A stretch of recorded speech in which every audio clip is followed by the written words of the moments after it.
Morning friends, હું અજય ત્રિવેદી અને આજે આપણે ધોરણ 10 માં વિષય અંગ્રેજી અને એમાં આજે રિપોર્ટ રાઇટિંગ જોવાના છીએ. મિત્રો, બોર્ડની એક્ઝામની અંદર સેક્શન ઈ અને એમાં 57 નંબરના પ્રશ્નની અંદર 5 માર્ક્સનો આપણો રિપોર્ટ રાઇટિંગ પૂછાશે. હવે તમારી આજુબાજુ ઘણા બધા રિપોર્ટ રાઇટિંગ ગમે ત્યાંથી પૂછી શકાય. હવે તમારી જે મૂંઝવણ છે કે કયા કરવા કયા ન કરવા, તો મિત્રો આજે આપણે જે જોવાના છીએ એ રિપોર્ટ રાઇટિંગ અત્યાર સુધીની બોર્ડની પરીક્ષામાં સૌથી વધારે વાર પૂછાયેલો છે અને આવનાર બોર્ડની પરીક્ષામાં વધારે વાર પૂછાવાની શક્યતા છે. તો ચાલો આપણે જોઈએ રિપોર્ટ રાઇટિંગ.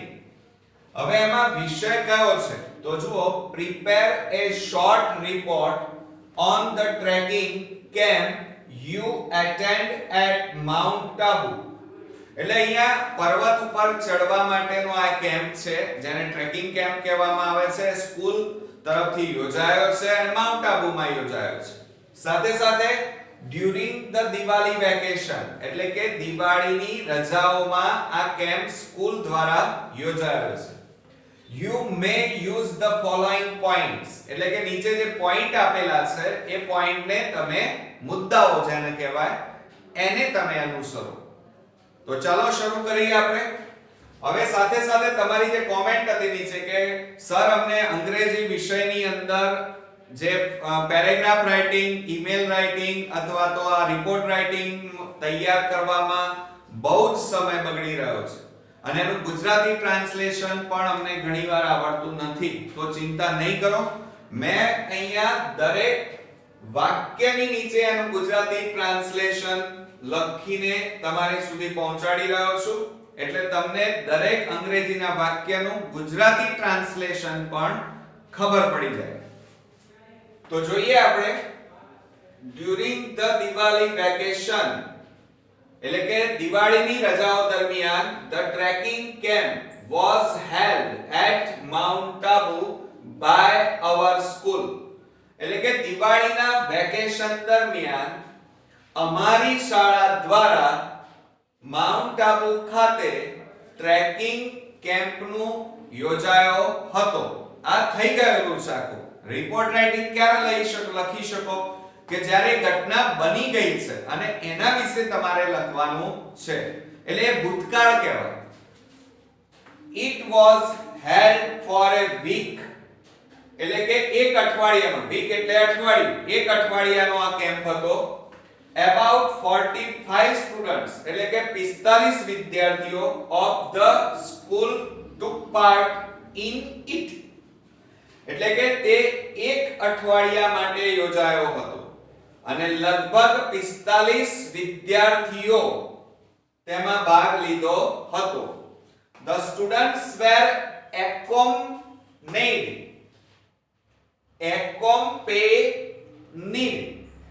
by 3 teachers, એટલે કે એમાં 3 શિક્ષકો વિદ્યાર્થીઓની સાથે જોડાયા હતા.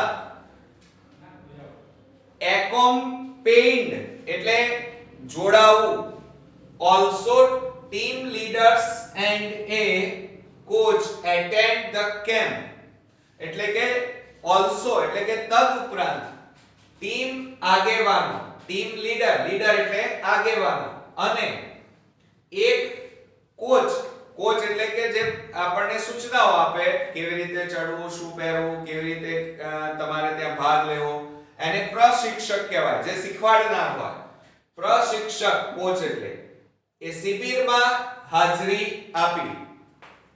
We stayed at the village near Mount Abu, એટલે કે અમે માઉન્ટ આબુ ની નજીક, નિયર એટલે નજીક, વિલેજ એટલે ગામડું, તો આબુની નજીક આવેલા ગામમાં રોકાયા. In the morning we got ready and started trekking. Morning એટલે સવાર, સવારમાં અમે રેડી થઈ ગયા એટલે કે તૈયાર થઈને ટ્રેકિંગ શરૂ કરતા. First of all we started to climb on the small mountains, એટલે કે શરૂઆતમાં અમે નાના પર્વતો ચડવાનું શરૂ કર્યું. સ્મોલ માઉન્ટેન, માઉન્ટેન એટલે પર્વત. It was difficult in the beginning, but then it was easy for us. શરૂઆતમાં જો ડિફિકલ્ટ એટલે મુશ્કેલી, શરૂઆતમાં તે મુશ્કેલી લાગ્યું, પણ ત્યારબાદ તે અમારા માટે એકદમ સરળ બની ગયું. We enjoyed it. અમે તેનો આનંદ, એન્જોય એટલે આનંદ લીધો.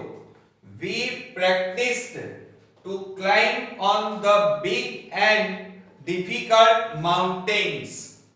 એટલે કે અમે મોટા અને મુશ્કેલ જણાતા, મોટા એટલે big અને મુશ્કેલ એટલે difficult જણાતા પર્વતો, માઉન્ટેન એટલે પર્વત, ચડવાની પણ પ્રેક્ટિસ કરી. બરોબર મિત્રો?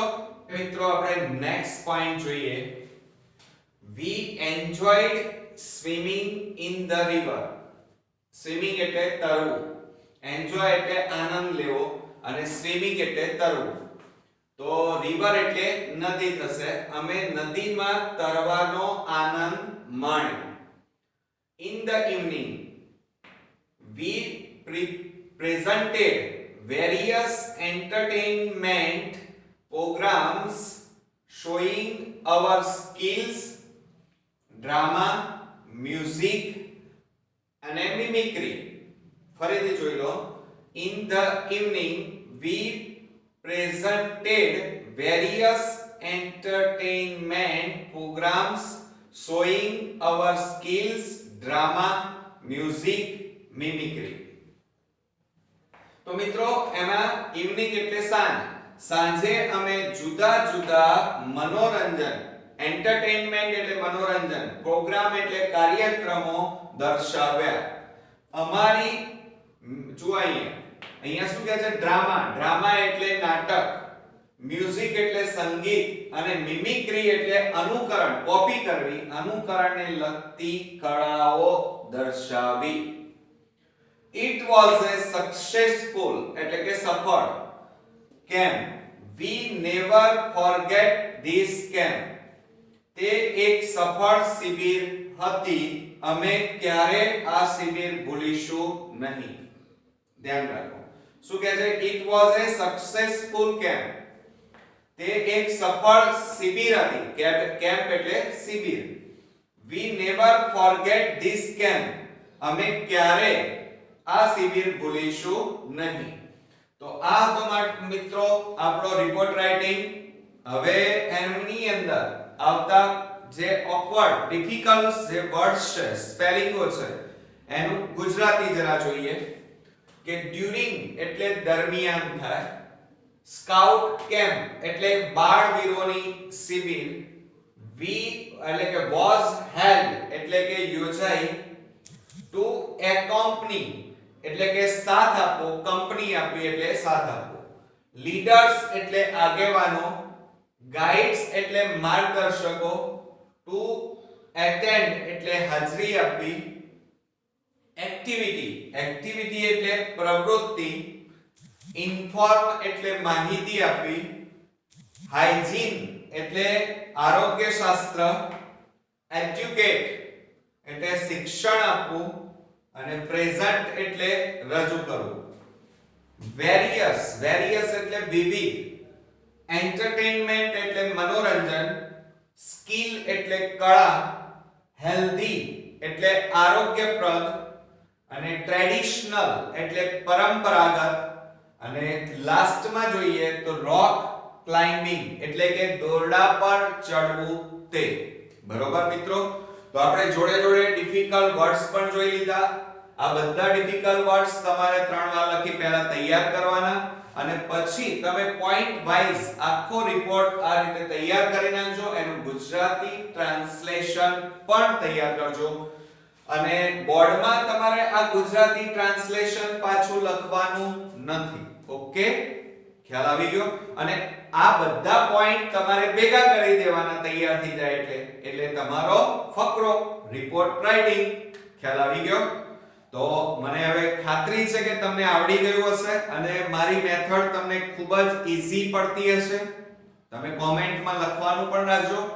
બરોબર મિત્રો. અને આ પહેલાના રિપોર્ટ રાઇટિંગ, ઈમેલ સાથે સાથે એસે ના જો વિડિયો તમે ન જોયા હોય તો તૈયાર કરી નાખજો અને જોઈ પણ લેજો, જેથી કરીને બોર્ડની એક્ઝામમાં તમે અંગ્રેજીમાં 80 માંથી 80 સ્કોરિંગ કરી શકો.